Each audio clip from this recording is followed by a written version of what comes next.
Sorry, we're a little bit late. I am Keyoka, the Awkward Black Nomad, and if you don't know, I have a book club, the Read and Wander Book Club, where we choose a new book every month to read. Today, I am joined by my lovely co-host, Yvonne McBride. Yvonne McBride, Lit Life. Hello. And we are talking about Chaotic Energy by Stephanie Yeboah. This month's read. So I have to apologize. I didn't when I chose this book, I did not realize that it hadn't been released in the US yet, child. And I listened to the audiobook version. And I don't know if that is the best medium to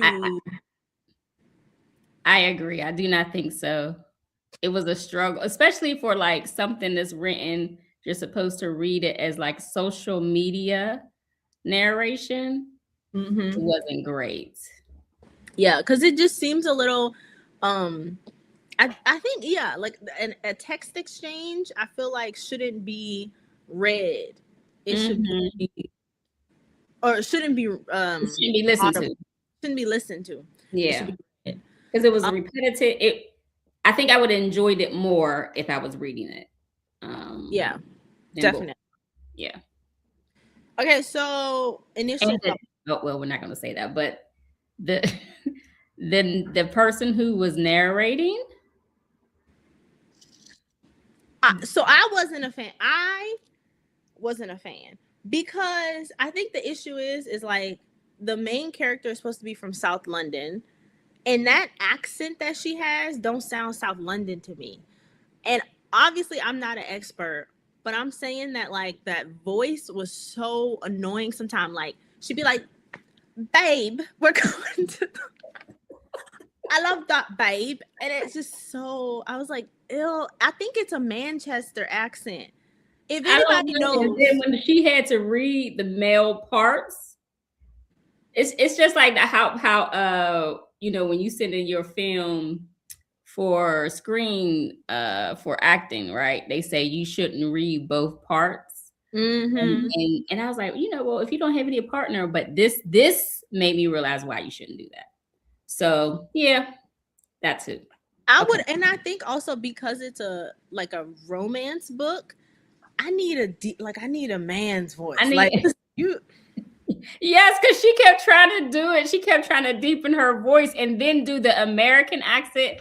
Baby, no. The American no. They needed two. If you're going to do that, they needed two people to read. They needed two people, and also like not all American accents are Southern. Like she kept giving this boy kind of like a twang, and it was like I think he was. She was trying to do the. She was trying to do the Oakland, Sanford, like the hella. Every time she said hella, I wanted to scream, like, stop. I was like, please stop. Please spare us. Okay, just read the story. At this point, just read Yes, we are telling you, do not try to enjoy and take this book or digest this book via Audible. Yes, right. The point is, wait until, if you have not read this book, wait until they release it in the US. And Lisa said, I guess I'm the only one who wasn't bothered by the voice. I was bothered. If you have not read this book yet, wait until it's released in the US and get yourself a physical copy. I enjoyed this book, but I think I would have enjoyed it more if I had a physical copy. Yes. Okay, so overall thoughts.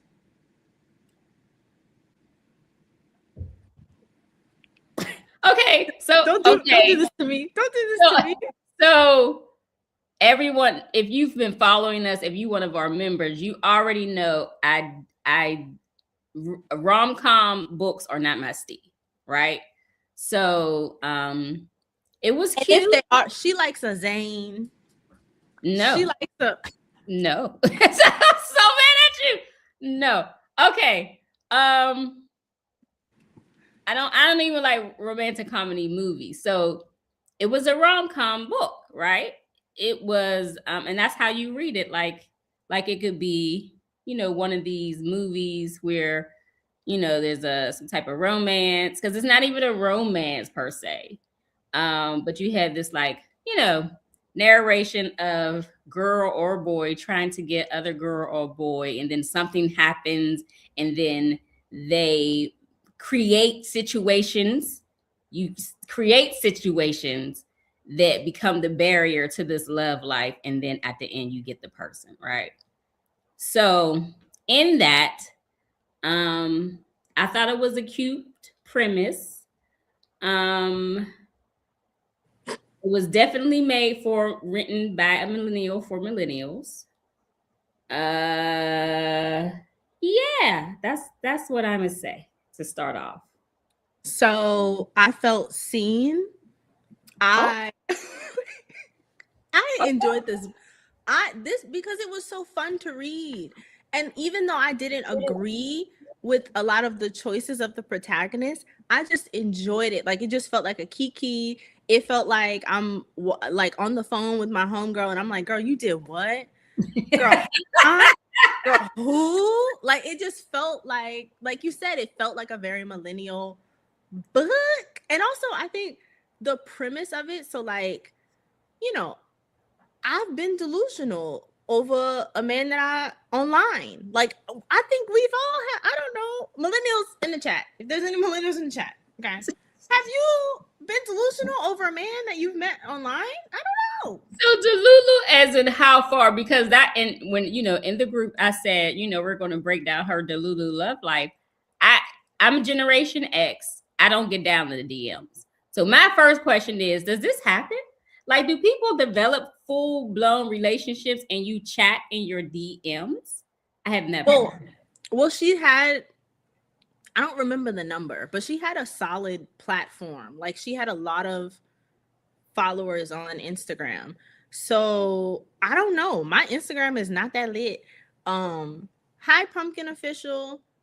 Lisa said, I enjoyed it too. Tim's made a lot of stupid mistakes. I think many people make mistakes. It was just not caught on social media. Fair.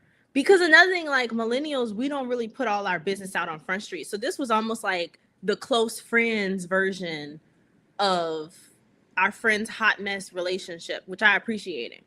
But I actually, it'd be interesting to know, like for people who have much larger platforms, like for influencers, for real, yeah, like the influencers like that have like, I don't know, like 100K, 20K, 30K of followers on Instagram, or like on I think TikTok is one of those things. So it's like, do y'all really engage with people seriously on social media like that? Like if somebody slid into your DMs, are you putting real energy into that, or is that just kind of like, oh, somebody liked me? You know what I mean? Like, because sometimes it's like fake. So, because anything in my DMs is spam. It's spammy. Yeah, or like trying to catfish. You know what I mean? Somebody like one of those like, yeah, it's not. You're so beautiful. It's like, where are you? And they're in Nigeria. No shade to Nigerians, and I know we just had Danish deception. But I'm just saying. Or anywhere, any day. You could be in Canada, you could be anywhere. Like it doesn't seem like anybody would take that seriously. Yeah. So that's what I mean by like, this is not a, I don't even, listen, dating, I don't even like you to text me. I like a call. You don't, we're not having no full-blown conversation texting. Like, I'm not doing that. And Yeboah, you and I have also, I don't like a call. We talked yesterday and I was like, look, I had to preface just a little, a little insight to me and Keyoka's relationship. I be calling her. She gets nervous. I mean, she likes to text. I don't like to text. No, I want to talk to you. Let's get this over with. And we're both writers. Like, I write all day. I don't want to be texting. I don't want to be writing as a full-blown conversation. So that's why I mean by this seems like, something like a book for millennials or lower, not lower, or what, Gen Z? Younger, because that's what they do. So that part was a tad bit getting on my nerve, but okay. Yes. Hi, Matthew. I see you. Hello, whoever that is. Lisa says, I only have Facebook and YouTube for social. No one has ever hit up my DMs, and I'm fine with that. Hashtag older millennial. Yes. Because it's like, but realistically, if somebody hits you up in your DMs and like, so that's one. they hit you up in your DMs, you never met in person. And then 2, y'all don't even live in the same state, the same city, the same country. It's like, how viable is this as a romantic option? So Yes. already the pretense of the story, I was kind of like, girl, this is a So little. that was the stretch for me. Like that was the Delulu part. Like she kept. We'll get into it later, but she kept saying her relationship. I'm like, this is not, ma'am. You're not in a relationship. What are you talking about? Like, this is not a relationship. But okay. I listen. You know they say Delulu becomes true Lulu. Okay, so you manifest. You manifest. She was interested in the guy. So okay. I can see being interested. Like, you see somebody, you be like, oh, he cute. You interested. And maybe starting it off in the DMs, but then you want to talk. Then it's all the way to the WhatsApp. And then it's like, of course, video call. Okay, but we'll get into that later too. I don't know what's going on in my comment section. So yeah. Matthew, let's talk to Matt. Matthew, will you do you get into girls' DMs? Is that how you reach out to people? Are you sliding into? Is that a thing? Also, I don't know, because I think I'm a millennial, but I'm also like not online. Like, obviously we're on my YouTube channel, but I'm not online like that. So it's like, I don't know if people are sliding into DMs realistically for like romance, right, and not just like, I don't know, connection. Hi, Abstract Voice Podcast. How are you? I think I'm getting a lot of new viewers. So okay, let's get into her relationship with Ruben. I don't know. Do you want to talk about her friendships first? I want to do the friendships first. Let's do the friendships first. Okay, so we have Anini and John. Yeah. So what do you think about the dynamic between Tim's and Jean? Because they started off kind of as lovers, ? Kind of friends with benefits. Friends with benefits, and then it grew into like a pretty solid friendship. Like, he had her back. The opening scene is her going to the hospital for him. For the craziest. First of all, that's what I mean, like rom-com movie. Like this, this is a movie. This is a rom-com. No, but that's a real like, I know. So I had a few dates with an ER doctor, and he told me that probably one of the most frequent things that happens is people will come into the ER with something stuck up their booty hole. He said that's very, very, very common. Like he's like, every night I have at least one. Not one every night. Yes. Not one every night. Yes. If any medical professionals are watching this in the replay, drop down in the comment section. How often? How common is this? How common is that for you to have somebody that then got something stuck up their hoo-ha and watch and see? I've heard this is, and look, I'm sure like a lot of her stuff, Stephanie's Yeboah, like I looked on her Instagram, so a lot like the clothing. She's apparently, she's obviously an influencer as well. So a lot of this, I think the ideas for this book came out of real life situations. So I'm interested. Like, I think this is probably somebody she knew. This is an actual event. It seemed like it had to have been.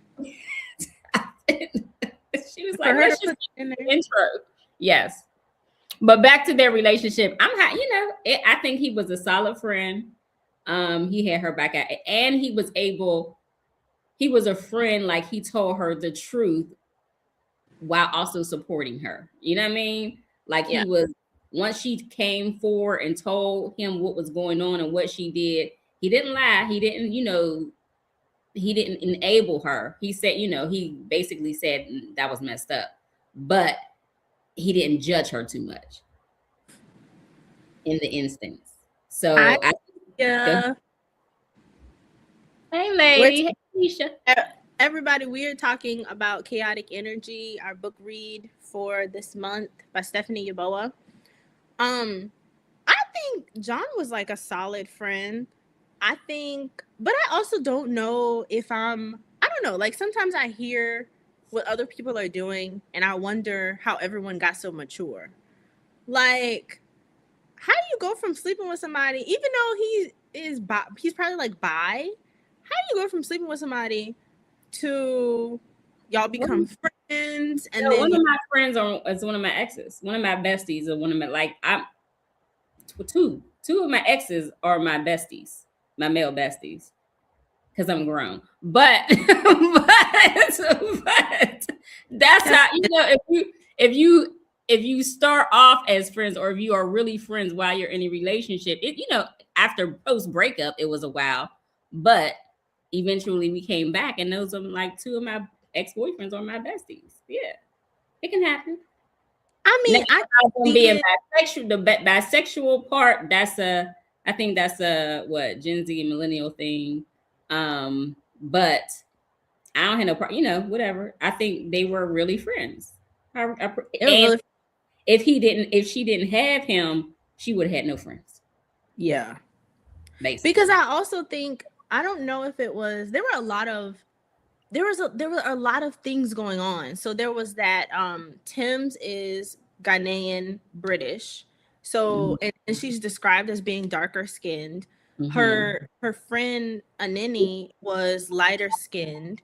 And there was that also, they were best friends because of their moms were neighbors and best friends. Yeah. And then I think the other girl who came up, who was her coworker. I don't remember Claudia. Oh, I think so. Maybe she's like Latin. I think she was like Latin or something, not white. No, she was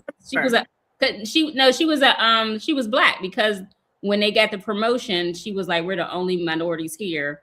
Oh, she said minorities. No, I think she said black people, but I think that she was some sort of whatever. But she was like, "We are the only two, and we're both promoted." But there was like the dynamic between like women of different skin tones, but then also with Tim's and the way she related to men. So like with John, it was in a friendship capacity, but then like there was that white guy who was like fetishizing her, and then obviously the main relationship with Ruben. So it was just a lot of like, what I will say is I appreciate that there's all these complex dynamics in the way that the characters related to each other. And the way that she added them. Yeah, we have confirmation that Claudia was black too. Yeah. Oh, okay. But I think it's interesting that one of her strongest friendships is with a man who I don't even want to like define his sexuality for him, because I don't think he ever like made a statement about it. He said bisexual. He said bisexual. So like one of her closest friends was a bisexual man, and not like another black woman who you would think that like in a situation where you're in a predominantly white space like a London, is you would find partners together, for black women to be together. So I thought that was interesting. Yeah, I did. And but too is because of her personality too. She didn't have many friends because of her upbringing, her issues. And then he was her close personal friend since she was a child. Yeah. So, she didn't really branch out to gain more friendships. But yeah, I did appreciate that they made John her bestie. And that he was there solid throughout. And that he didn't have to he didn't mask who he was. Right? Yeah. He was the only one, really. Yeah. Yes. Well, I think Ruben also never portrayed to be anything. Oh, yeah. I mean, but in London, on her side of the pond. Yeah.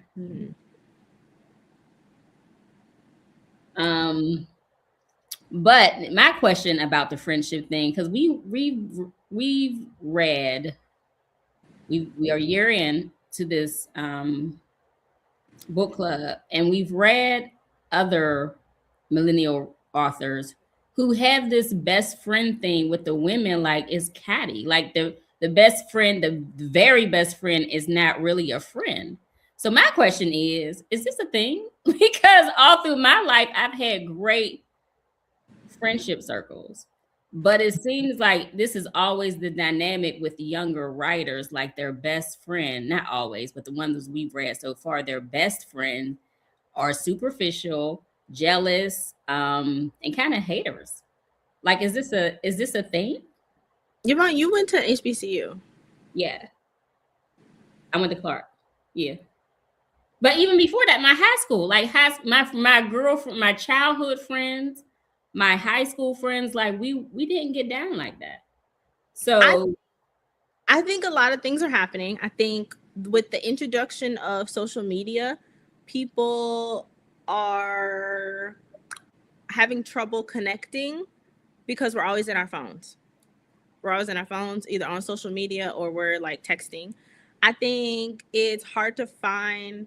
It is hard to, yeah. So yeah, to Lisa's point, it's hard to find other girlfriends, especially with low self esteem, especially in majority white spaces, what areas. okay. Not beggars can't be choosers. As for a ninny, that was a whole mess. And I told this to Yvonne. I had a ninny in my life. Okay. And I think it's a common thing amongst women, even like talking about exes being friends. It's it's sometimes it is easier being friends with men or people who you aren't in competition with, because whether or not you're in competition, the other person might be in competition with you.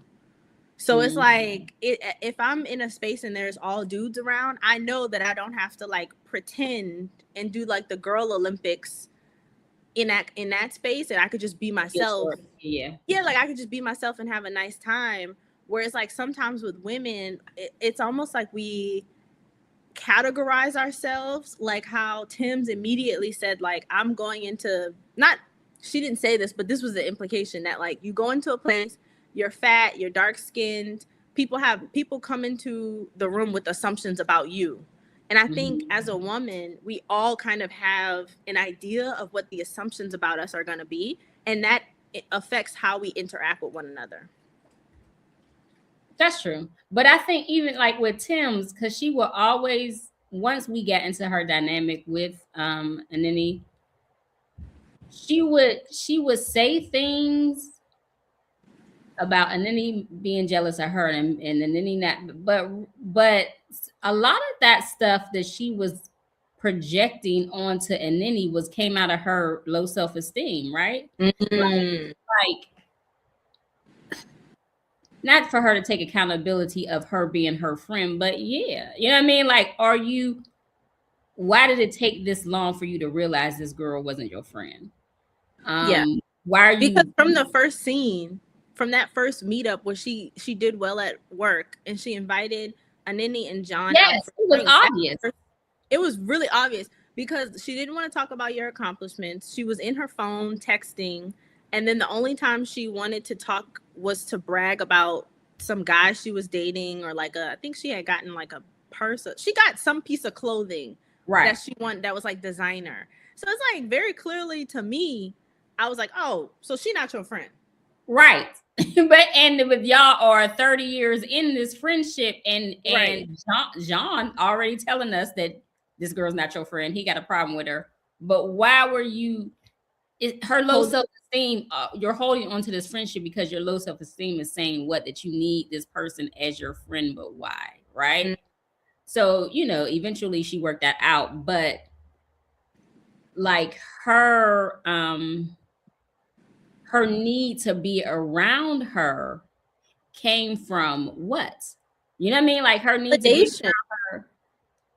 I think validation, because it's like not only did she want her to, like, every time she did something, she accomplished something, she almost brought it to a ninny for approval. That's what it Mm. felt like to me. It wasn't just like, oh, I'm celebrating this. It was, I have to show. That I'm good, just as good as you, or Yeah, and then I wonder too, like, if it is it you want this person to be part of your friend circle, so she elevates the whole group. Like, is yes. that what it is? Yes, like, do you need her? Is your idea? That's what I was getting at. Like, you see her as pretty because you keep making this comparison. And then it never came out her mouth until she got mad. But you keep making this comparison that she's lighter skin and this and the other. Like, you you think that you need her around to better you. Mm. Is what I kept reading. Like, okay, well then, if you're so self-confident and you know you got it, why are you keeping her around? And it's because of that, the validation part, and because you think having her around makes you look better or makes your situation feel better. Is how I kept reading it. And I also think that bit about self-confidence, because the author has said that she wanted to center a confident, fat, dark-skinned black woman as the protagonist, as a romantic lead, and she was Right. intentional about it because often though that type of woman doesn't get the spotlight. I totally understand that. But do we think she created a confident black No, woman? Because no. I I would think say I like the, like when you said, what do we think about the book? I like the part, I like the fact that that's what this was. But when you read the introduction, like when you read the blurb, I'm thinking, okay, I'm gonna like this because we don't get that, right? But yeah. then we go into her lying, her creating a whole situation. If she was confident, she wouldn't have did it, right? Mm. If she, I would have rather have, I would more enjoy a story about her actual dating life, being who she is and confident in who she is, as opposed to catfishing and using the pretty girl who she thought was pretty, the pretty light-skinned half and half girl, as her face for Ruben. Yeah, Lisa says, yes, Anina was the pretty friend she needed around, kind of like a Regina George. Jean was like a Janice, Regina's antagonist. Yeah. Mm. And she also says, I've seen childhood friendships like Anini's. I know. Why do we do this? Why do we do this? In competition with one another. Keep it up, I can see. Being performative, hence why Tim's was good friends with Jean. Sadly, I've seen childhood friends. Okay. Why do we do this? But I also, you know what, I think she was a flawed character, but it made me wonder if this idea of confidence is even real. It's a bravado. Right. Like, but in general, is confidence a bravado? Is confidence just an Yes. act? Well, I think some people are really confident, right? But I think most people are putting up a front, or putting up the bravado, or putting on their best face and say, I got this. But you know, self-doubt is always there. Yeah. Hers just went deeper. But because every time she would say, oh, I'm a boss bitch, I'm this, that, and the other, her actions never showed that. Like, Well, because never. she was always seeking validation. Like, it's not, I think that's the issue I have with it. Because it's like you can say, yeah, I'm a boss, but then it's like you're waiting for the applause. Yeah. And it's like you're doing phenomenal at work. You got a promotion.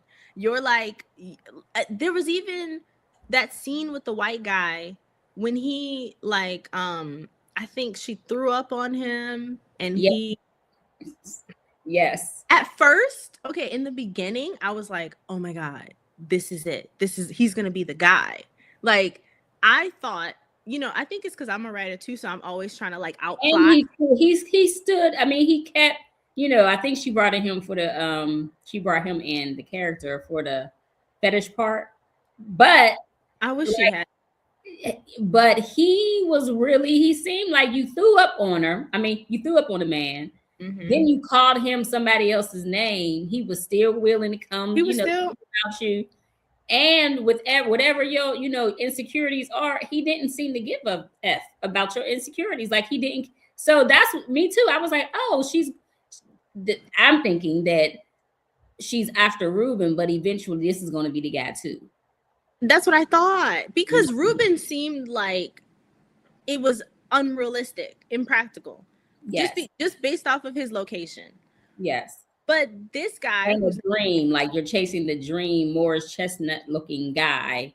Yeah, and it was like you're chasing the dream, but in reality, you also have a very attractive guy who is interested in you in real life and yes, is because stop calling him pursuing Jason you. Momoa look-alike and you not giving this guy a chance. What are you talking about? Period. I'm like, And is he's Jason in your face and he's texting you and he knows what you look like. Ma'am, stop it. So then when she made him have that fetish, I was like, gross. Why do we do? Why? Can we just give him a like let him be a solid contender Yes. without throwing this fetish bit in? Because like we know, not just fat black women, we know that all black women are fetishized. We know that. But the reality is we are also all desirable. So it's like there are men who are attracted to you no matter what size you are, child, no matter what shape, no matter what like color, like they don't care. Men actually don't care. He didn't care. What's his name? He didn't care. Tom. No, that man did not care. That man did not care. He was coming back for seconds and thirds. She was forcing the fetishizing thing on him, it seemed to me, because every time she kept saying it, I was like, I was just imagining him. If a black man said it, it wouldn't be fetishizing, because the only thing he kept saying was chocolate. We call each other chocolate. She used chocolate as a description in the damn book. Like, you're using chocolate. So, okay, is this the same thing as we can say in the N-word, but they can't say it? That was the only part of the fetishizing thing she kept putting on him. I was like, okay, I get it. But you are chocolate. You're chocolate. The man like chocolate. We don't do that. We don't do that anymore. It's not socially acceptable. That's why it's a problem. That's why it's a problem. That's why it's a problem. But had Ruben kept calling her that, she would have been okay with it. But I digress. She would have been okay with anything Ruben would. Honestly, and this is why I think they should have got a male narrator, because I didn't get the obsession with Ruben from the beginning. Like I never fell for Ruben like I was intended to because of the narration.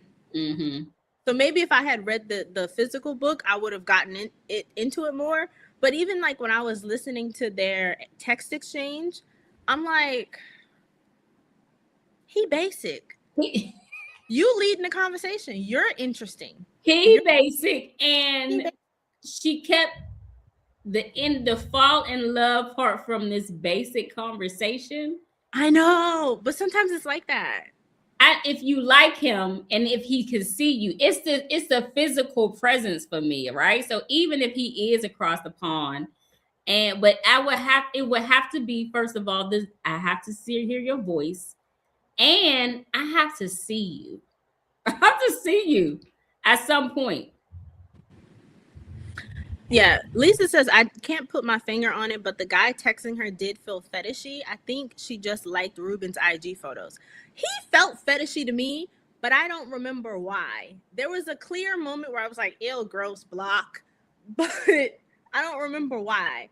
But I also think that, like, to Lisa's point, she was already attracted to Ruben, so it really wouldn't have mattered who was whatever he did, right? Because she was already fully in her delusion, and I've been there, and that's why I relate to my good sis. We all listen. You see a few IG photos, the light is hitting, the muscles are muscling. She called that man a bear. Okay, we love a bear. I always say I like a juice box. I bet Ruben was full juice box form. Yes. So she was like, if I could get that, like if that, but I think that's where the problem comes, because it's all a lie. Like she messed up when she sent that photo of that other girl. And she kept saying it was repetitive. She kept saying, like, this is the guy we always wanted, we dreamed of, the Mauritius. She said Mauritius like 3 times. Kind of guy that we get it, but those are famous people. I mean, those are, it's just like, at some point your delusion has got to be grounded at some point, and hers just never was. That's it. She just kept going. Ain't no way. There's no way that guy, because if he's that fine, like I think in chapter 39 or something, that's when he wanted the video call, right? She was talking about her phone is broke, and that was killing me. There is no way in the world that that good looking of a guy is going to carry on this inbox relationship without wanting to see you. He did for a long time though. I was surprised by that. Surprised because it's the and it's fiction. I get it. And your what is it? What's the phrase? Your suspension of belief, right? Is supposed to be, stretched a little bit, but that was a Grand Canyon leap. Like a good looking man is going to want to see you immediately before he starts spilling his heart out and telling you his business and all that. And in the year of our Lord of 20 and 24, I'm guessing when this was written, they are not immediately they're gonna be like, this is girl's fake. This is a fake account. Yeah. Immediately. Yeah. He's going to be thinking that. We are the generation, like Catfish came out yes in like 2002. Like we have been investigators for at least 10 years. Like exactly. You mean to tell me you didn't think to put the photos into Google and do a reverse image search? Exactly. We doing background checks on people. This is not 1998. Gone back years. I would have gone back years on your profile and see who your friends were, find their accounts, see where if you're tagged on any of their I would have. This is normal. This is normal behavior. So the fact that he is just this fine, he can sing this, that, and the other, all this stuff, and he's thinking, this girl is real, and he has not physically seen her on the phone immediately. And especially if you're texting somebody and the chemistry is good, listen, a man will out of nowhere video call you. Yes. In 2025, yes. If you're texting and y'all like the conversation, a man will video call you. If he's attracted to you, yes, he's gonna out of nowhere on the second hello. Because you be annoyed, like, nigga, anybody you need to tell me you calling me video. Yes, that part. Oh, please. That part is like, I think that's the problem. A man, it's not believable. Yes. Okay, so now that we got that out of the way, okay, because I was like, I know I'm not crazy. I know I'm not this far out the game. I know this is not happening. This is not a real life thing. Okay, but not the wait. Lisa said, "There's no way I would have lasted more than one convo online without a video chat. But some young millennials and Gen Z are very anti-talking with voices. I work with several of them." Oh wow. So see, okay, so that's what we need, some young people in this chat, because that's what I needed to. That's what I said. Like, is this a thing? People do this? Elisa said, "Y'all are giving me the new dating game out the loop." Listen, we're stalkers online. Absolutely, there are serial killers. You're doing you are doing a full-blown background check. What? Yes. What?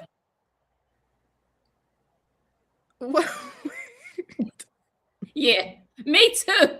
Yeah, he did. But there are some, so that's the part that was kind of believable. There are some, especially like men, they don't really have good friendships like that. So if you start a conversation with somebody, some men don't have other men to talk to like that. So I can see that part was kind of genuine.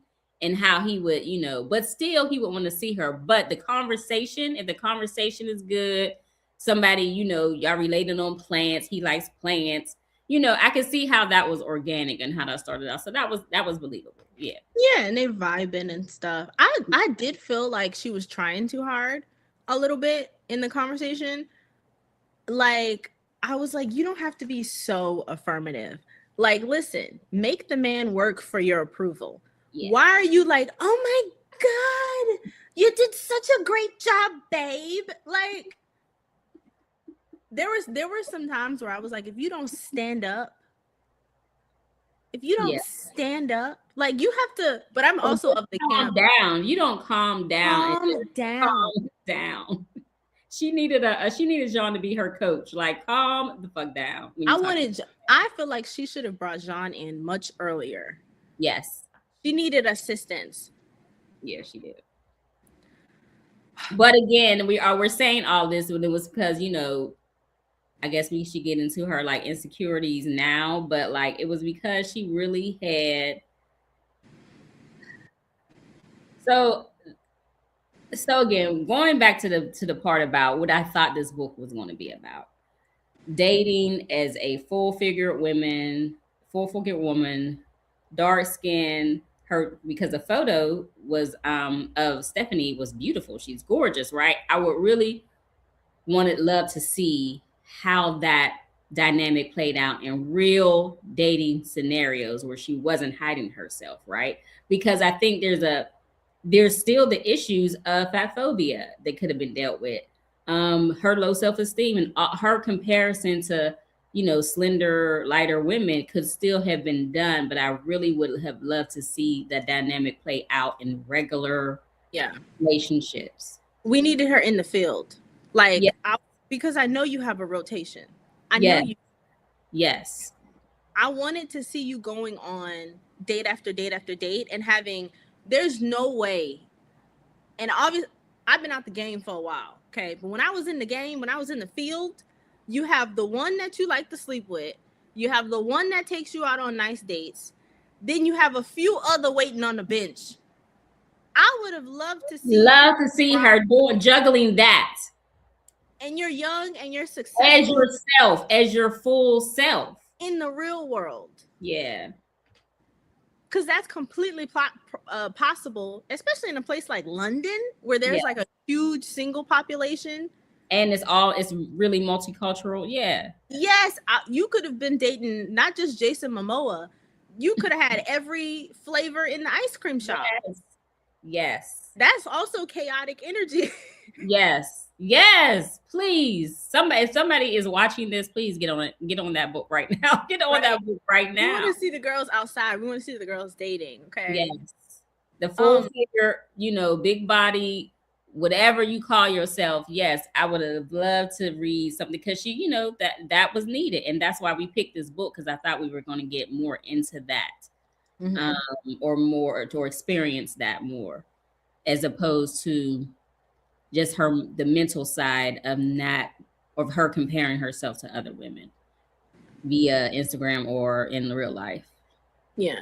But I mean, I will say that aspect of it makes this book very timely because I do think in social media times, like that's something that a lot of millennials deal with. You have it's almost like social media lets the people who are outside of our house into the house. It's like we open in the door. Right. So like all your insecurities are right in front of your face. All your like, I don't know, like, but also are people really catfishing like that still in 2025? I'm not sure. I've had some attempts, but from men. But catfishes have been so exposed now. You would think people would pick up on it. So I don't think so, unless it's like elders getting catfish for money to take their fortunes away or their savings away. You don't hear about it much. But yeah, I'm assuming when she thought about this premise too, it was takes a while to write the book, takes a while to get out. So it's probably like maybe at least 5 years before now, 2020. Oh yeah. And then we also don't know what the publishing is like over there. Like, were the editors really? Did they have their hands in the pot? Right. Moving things around, telling her to add things in. Right. But dating life now, like dating life in 2025, right? So I'm thinking because now we're off dating sites because people have done that, seeing that they're not, either they are effective for you or most of the time they're not. So what is the dating scene like? Like, is this a thing? Do people start dating on Instagram and TikTok? Like, is that a thing now? Do y'all do that? Yeah, I mean, they have people who I've seen couples form on TikTok. Like, I've seen TikTok couples where it's like, oh, we met in the comment section and then such and such drove to see me and now we're together. Like I've seen that happen on TikTok, but I feel like I haven't done none of that. I be inside. Oh. What do you think about her and Ruben's actual relationship? So like when they saw each other in person in California. I mean, she ruined it.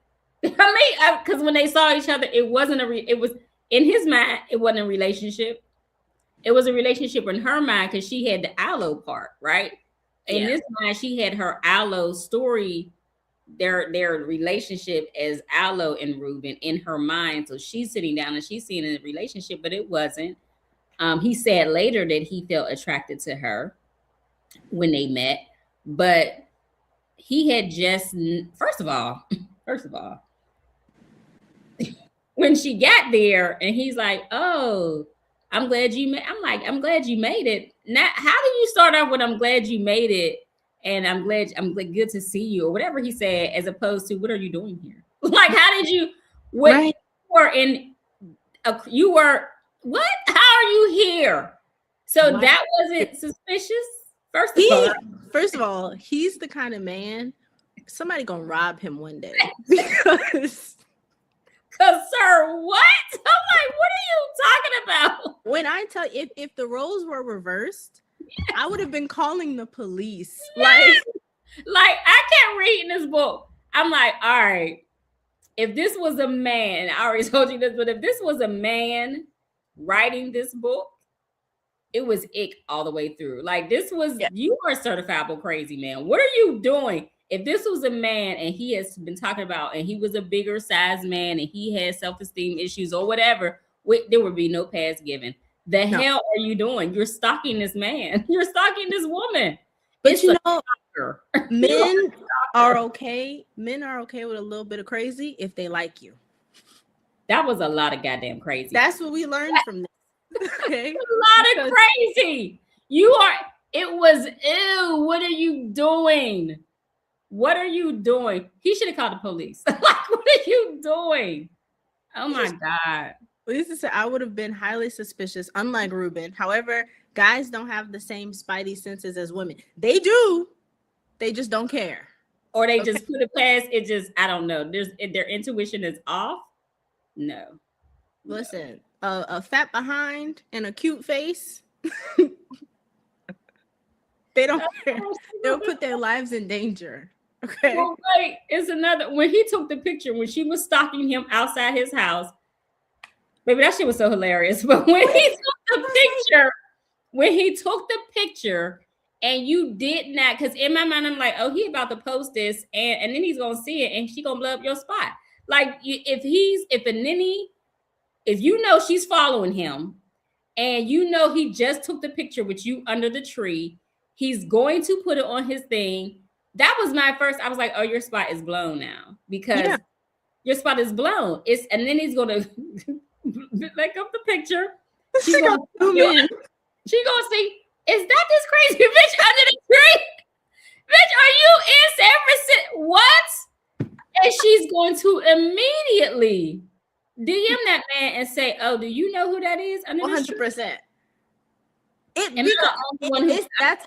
That's how we are, because we have grown up in social media. So like, we're zooming in. Yes. We're not. Yes. There's no way. You're not on your P's and Q's. So yeah, she was fully out of her mind. We're screenshotting. Like, yes. But if you know, you're not, because now you know, and then because you had the whole blowout with her, talk about and unfollow Ruben, because like that was your man.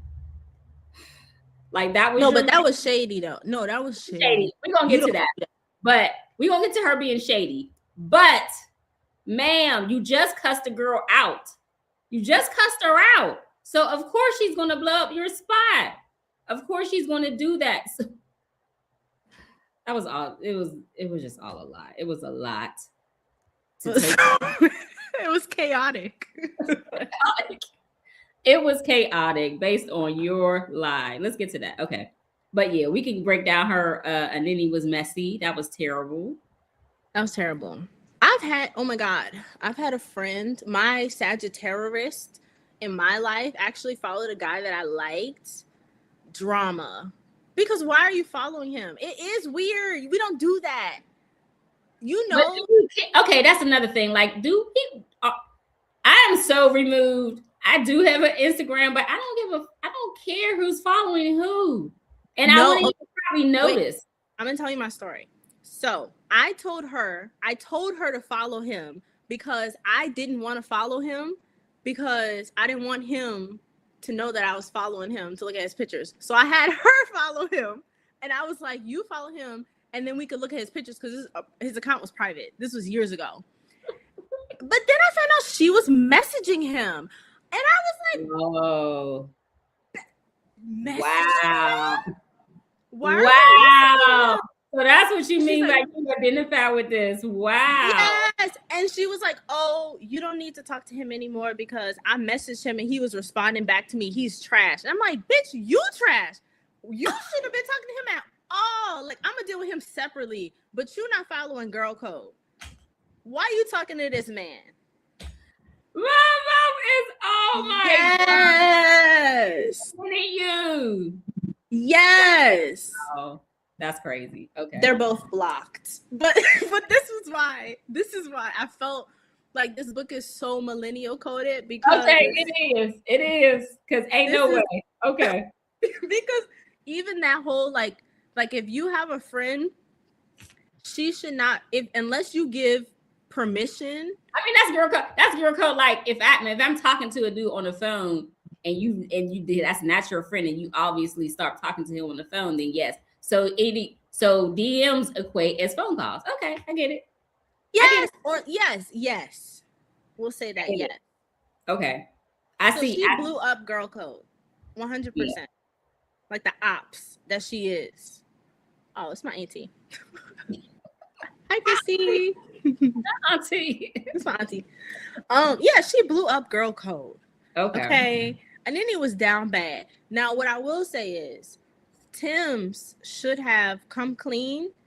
And listen, if you're gonna cuss out a ninny, you have to come clean now. With him. Yes. Yes.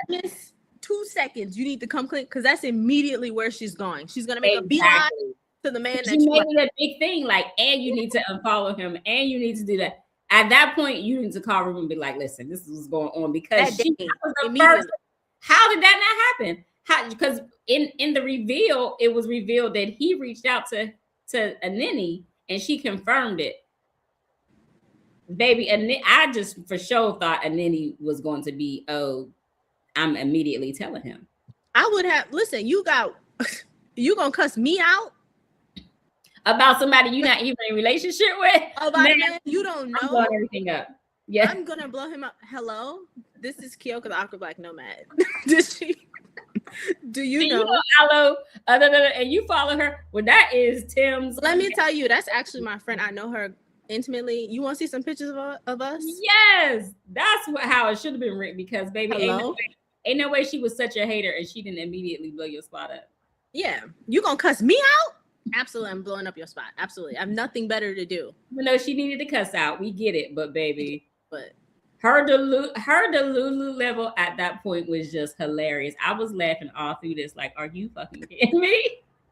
It was such a fun book. Like, even that scene where she went to that spoken word thing to see Ruben perform, and I was like, "Oh, this is great. She's gonna come clean this night." No, he kept lying. She kept lying.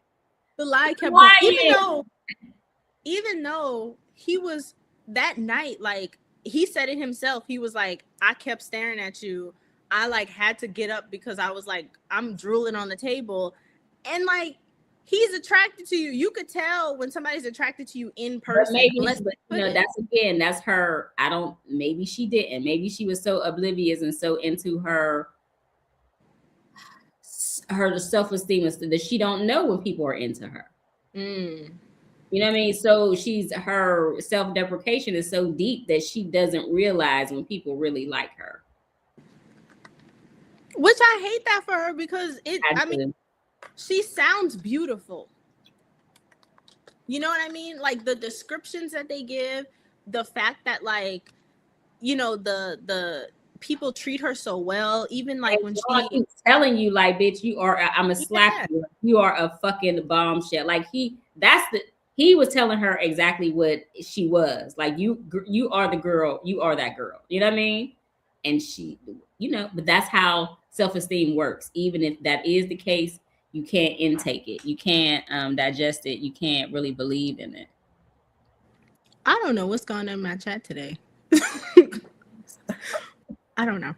But I do agree. I do agree. And I mean, I appreciate the author for showing that, Yeah. right? I do think there was some really real, I had a lot of moments where I was like self-reflecting when I was reading this, because it was like, oh, am I thinking about myself in a way that's contradicting the way Right. people tell me they see me? You know Right. what I mean? So Right. it's like maybe she did need to do some unpacking. Something interesting that I thought about, and this was like towards the end when she started going to therapy, she said something that was strange to me about how like she has this need for control, Mm-hmm. like her needing to control how other people view her, and then her assuming that Ruben wouldn't be attracted to her, and then controlling the image that he saw. For Mm-hmm. me, that was a little bit of a mental gymnastics. But Mm-hmm. that was kind of like what's being said here? And why all of this to get to, like, why does it take you, why not cut to the quick, right? Like, what is it about your mind and how much that you don't love yourself that makes you take these leaps and this control? Like when she said, I think she could have left that out the letter though. When she was like, she still loves him and this and the other, but not out the letter, but when she was trying to explain herself to him, Mm-hmm. right? When he got mad and he when he called her out finally and was like, you what did she do? She emailed him as Tim's from Allah's account. So when that whole thing, the Yeah. climax of the whole thing blowing up, she was victim blamed. Like she was trying to make herself the victim in it. Where she was saying, well, you made me, because the people you follow, the girls who followed you, made me want to change my appearance. Like he didn't put that on you. He didn't. You inferred all of that. You didn't even ask him a question about what kind of women he liked. You assumed that you had to be this person for him to like you, Yeah. right? And you did that all on your own. Just like you said, the mental gymnastics, you did that all on your own based on your deep down not being secure with who you are.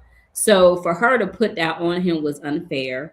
And then when he apologized for that, I didn't like that at all, because that has nothing, there was no apology from him needed. Yeah, he didn't really do anything that He didn't do anything. And when he said that, I'm like, no. Like, no, he never made you feel that. You made yourself feel that way. Based on, and I get it, you need to go therapy to work that out, but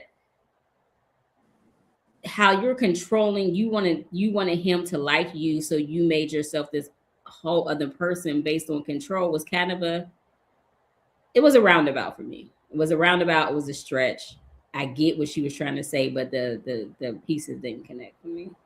I also, listening to this, I'm thinking like, damn, like how are millennials gonna be in relationship with each other? Cause like this is a lot. We be doing a lot. Like even my aunt said, so it's real chaotic energy in this book because that's a lot of steps. This is the kind of mental gymnastics She created all of this though. She created her own chaos. She created it. exactly. But I think we do that. Okay, so because I was okay, I'm not a big fan. I'm like, I was trying to take what would make me go to not such extremes, because I would never. But like, in dating, you do have your own insecurities, right? I ain't got no ass, right? My ass is flat. you know, things that you think you could change about yourself that you would make you more appealing to the opposite sex, right? So I try to think about, you know, my own insecurities as just being in the world, being a person, you know, whatever, dating and career wise, all of that. And how does it affect your day to day, right? So how does it affect your day to day? How you interact with people, regular people, not even relationship, but interact with friendships. Like how much does that?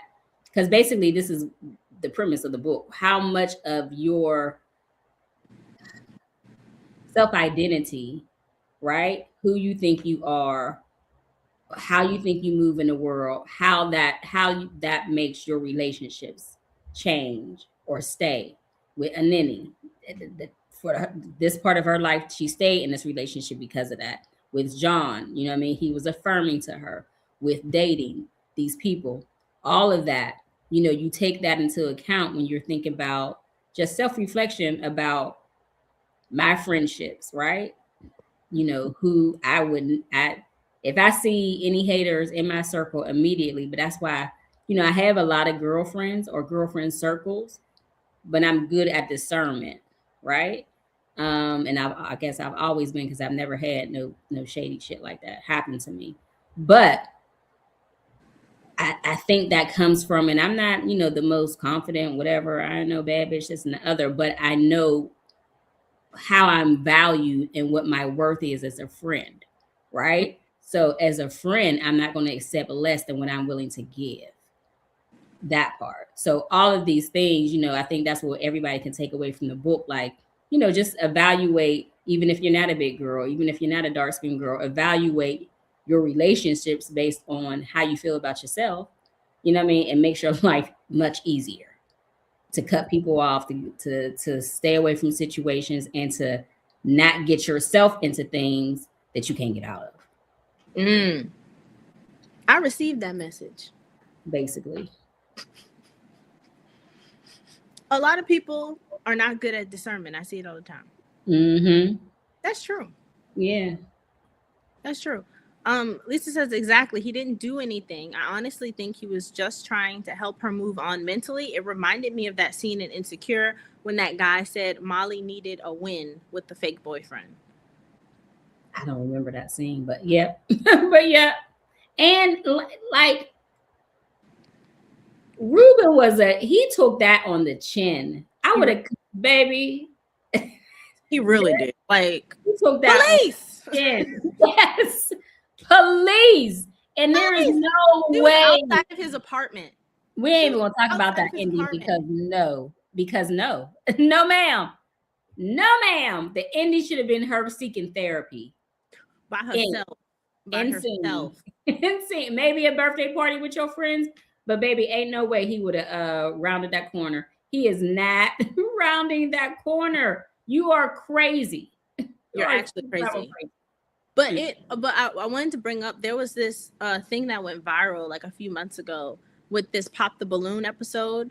And so like it was a woman who was like full figured, and there was this like kind of gym bodied looking dude, and she popped her balloon.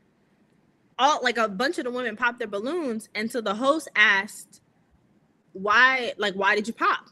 And she was like, oh, I don't think he'd be interested in me. I don't like, he probably doesn't like a woman that looks like me. But you made that yourself.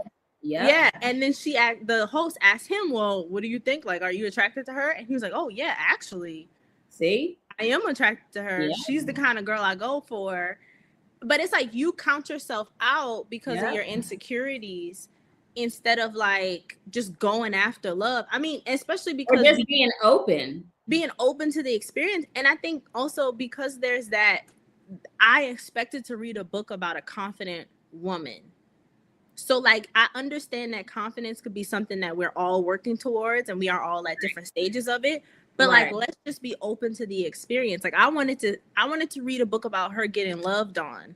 Yes. Not being like, it just felt like a lot of mental gymnastics. Her being loved on, and maybe, you know, self-doubt plays all of that. Like, we could have did the self-doubt. We could have did the insecure feelings. We could have maybe they broke up And then then that's when it came into the play. Oh, he doesn't like my body, all of that. But yeah, she counted herself out from the beginning, and then you cut yourself off from the authentic experience to get this fake experience.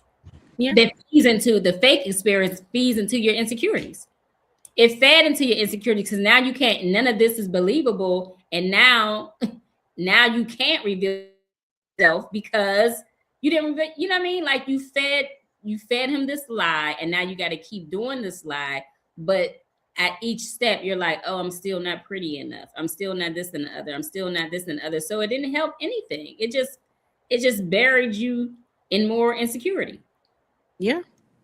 Basically, is what it is. But then how do you, so then it brings the question up. So like, obviously this is a fake book, and the relationship with Ruben ended up becoming something that happened in real life.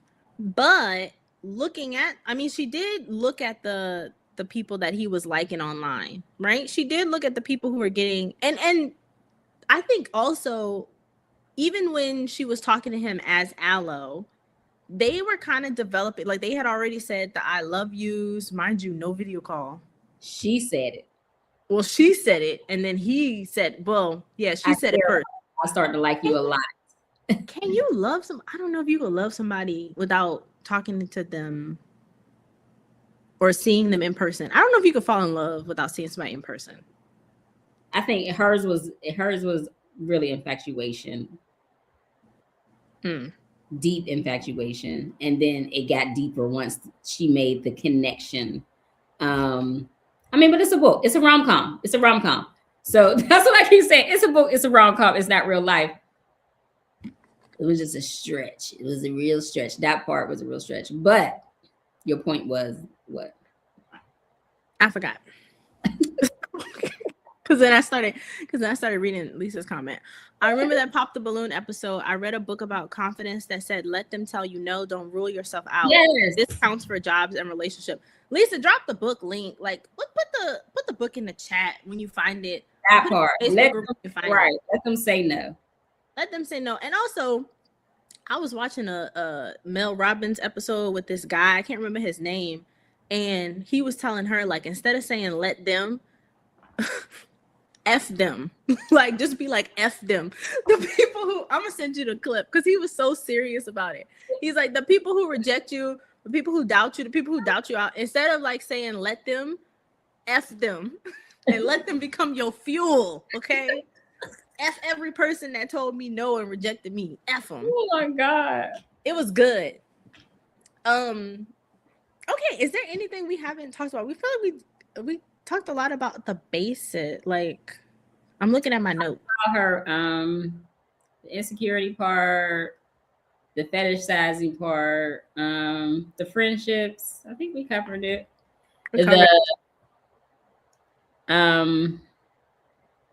The actual relationship, was it a relationship? Was it not?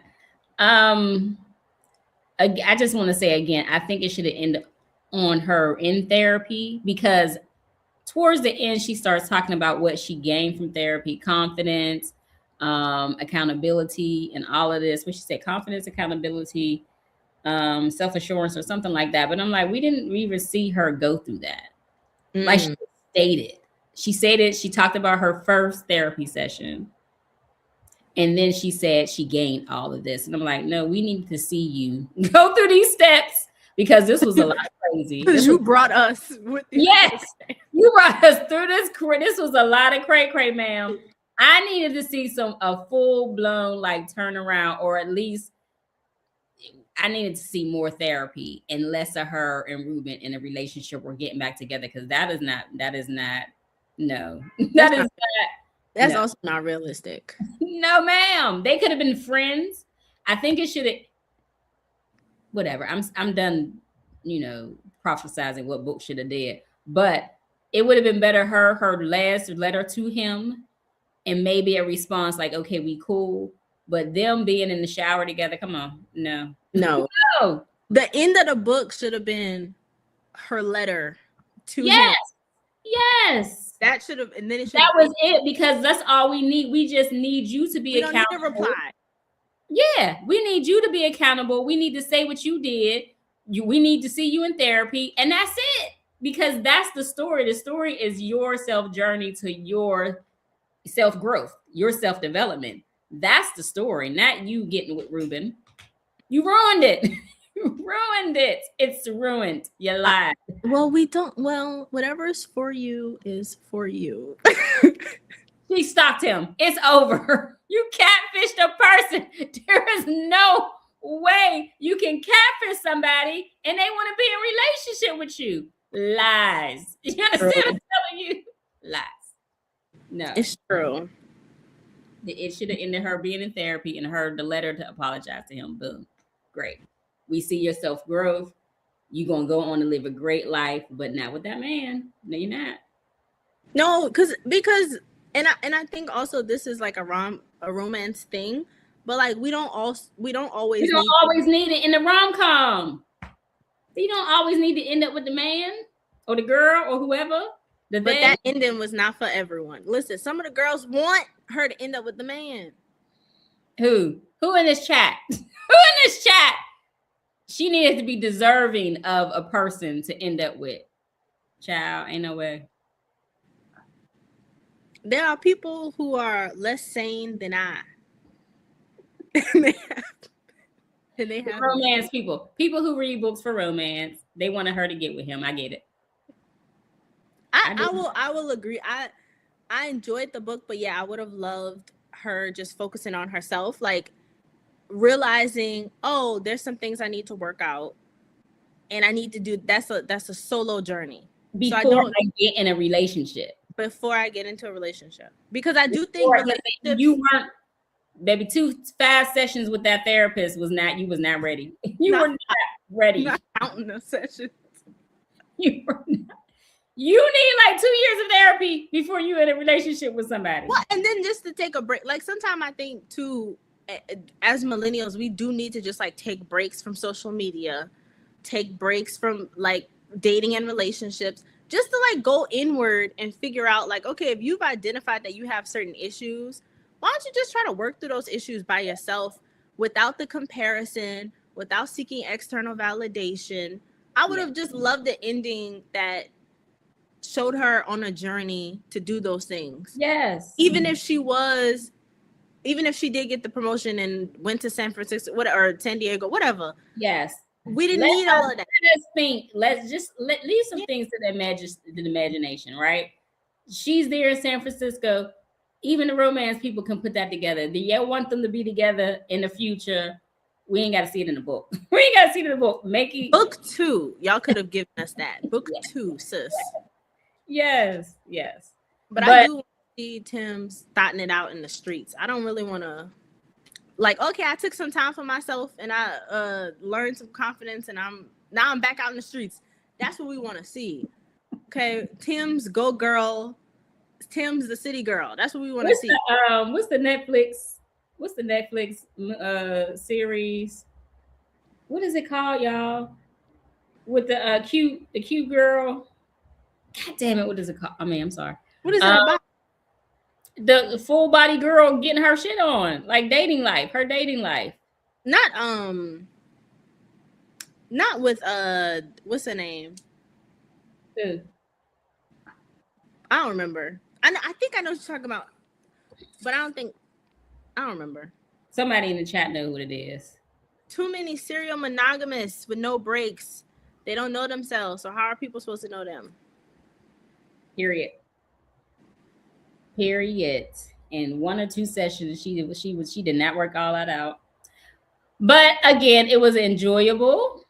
I think I would have liked it more reading it, and in book form. It was cute. Oh, so you're gonna buy the paperback when it comes out, or the hardcover when they have a U.S. release? You're gonna repurchase the. No, as a gift, maybe. Okay. Maybe. Who is this book great for? Who would this book be ideal for? Gen Z millennials. Generation X is not, baby. They're gonna put this down. I'm sorry, they're gonna put this all the way down. They are not. We're not doing this. Oh, Survival of the Thickest. This, Yes, no, that's a really good show. Yes, that's what I. Yes, that's what I thought we was gonna be reading, something like that. Yes. Yeah. Yeah, and yeah. That's a really good show. Yeah, I love that's it. what I wanted. Like, cause I want you to be confident for real, but with some type of self-doubt along the way, like we all have. You know what I mean? Insecurities like we all have, but not. Yeah, just you in this world as a big woman, big body, getting love, maybe getting love from this person, but not getting it from this person. That's normal. Yeah. But I think also taking into consideration the fact that this probably was written maybe 5 years ago. Yeah, and it's just getting published today, because I do think we are past this. We're past thinking that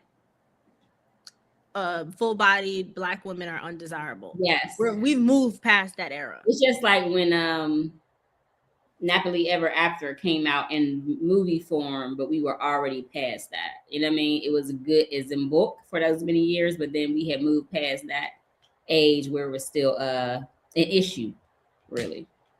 Yeah. And I have to I won't say no. Let me write that back. I'm sure it is. I'm sure dating as a full figure woman is still an issue, but not from a woman to woman. Yes. I was just about to say the same thing. And I also don't want to like discredit any other person's experience. There are conversations about desirability and anti-Blackness and all those other things. There's a great book called Belly of the Beast by Deshaun Harrison, and it talks about the politics of fatness and anti-Blackness. Yes. Read that book. So but the reason why I'm saying this is because the book that we read doesn't handle the complexities of these identities in a way that we need to add that nuance to it, if that makes sense. Like this was kind of like a surface level. Like we did have instances of fat phobia, but I don't feel like she really delved into that a lot. Mm-hmm. Yeah, like there's a situation on the train where a guy sat next to her, right, and she had almost like a she had cut him out because he said, what did he say? Lose some weight. He said out of his mouth, lose some weight or something like that. Mm-hmm. And there's even right now, there's that Kimora Lee Simmons has Life in the Fab Lane again. And there's a clip going around that's viral now of her daughters, Ming Lee and Aoki Lee. Ming tells Aoki that she looks healthy. Aoki takes that as a diss. Like so like, and mind you, they both like rail thin, right? They're both bones. So we are having conversations. So when we talk about like we're past thinking that, not everybody, like I understand that this is right. We have issues in the community and society. And actually, I would have liked it to be that would be more. We have gotten to that more in the book, like in more instances, so that we could actually dissect that. But it really wasn't delved into. And it may have played a part of her insecurities, but those connections weren't made really well throughout the narration, throughout the plot point. It felt like she was mainly focusing on like colorism, because even the girl she chose to be her catfish, but she was thin, yes, but she was also like, I think light-skinned or about. She was very. Yeah, so it was like the focus was more on race more so than size. She made comparisons, yes. Yeah. Yeah. So, if you like rom-com, you'll like this book. If you're a millennial, you'll like this book. I'm gonna say a Gen X or a boomer, you're not gonna like this book. You're not gonna like this book. This was a fun read. This was a key, and I feel like we've had some serious reads this year. We need it. Yeah, we need it. And next month, oh my God, next month is next year. So we are reading Zeal. I was looking for the author. I don't remember who the author is. Zeal by Morgan Jerkins. That's going to be in January. I have been hearing about this book since the ladies I went to Ghana with said that she loved this book. Okay. And she is I'm gonna put her Instagram in the chat because she does like these sort of like wine. Oh, maybe I should ask her to come to the book club. But she's cooler than us, so I don't know if she, She has a life. She has a I don't life. know if she want to do it. I don't know. She's one of these, talk about people who has a platform. But her name is Jamise Harper. Okay. And this is her Instagram. I'll put it in the chat, guys, if you're interested. Thank you for the suggestion. Yes, thank you for the suggestion. Hope maybe you'll come on to the channel and talk about it with us. We'll see if I can reach out to her and see what she says. But yeah, so that's our next read. I'll put it in the Facebook group and I'll announce it on the YouTube and page. This one was suggested by Lisa, who has been in the chat with us all afternoon. So thank you for the suggestion, Lisa. We appreciate you. Yeah, we appreciate you. I always appreciate Lisa. Or no, the millennials do like, I can't do it. No, the Gen Zers. I think this is how a Gen Z makes a heart. I can't do it. Or is it? Baby, I don't know. I don't even know what you talk about. I don't know. I'm old now. I can't. Oh. Well, that's all I got. Thanks for joining us, guys. We appreciate it. Happy holidays. We hope that your 2025 has been awesome. Mine has been crazy. 2025 has been dragging the people through it, child. People are excited for 2026 because 2025 barely left us with our edges. We are bald. We are bald, and I'm crippled. I broke my ankle. I broke my ankle 2 days ago. Yes. So I wanted her to roll onto the camera, but she didn't do it. No, I'm not doing that. Y'all see my wheelchair though. See my wheelchair. I am rolling and hobbling into 2026. We are bald and we are cold. Mm-hmm. Not rolling in. You said I'm rolling into 2026. Bye. Goodbye, good people. We will see you on the other side. Happy holidays. Happy holidays.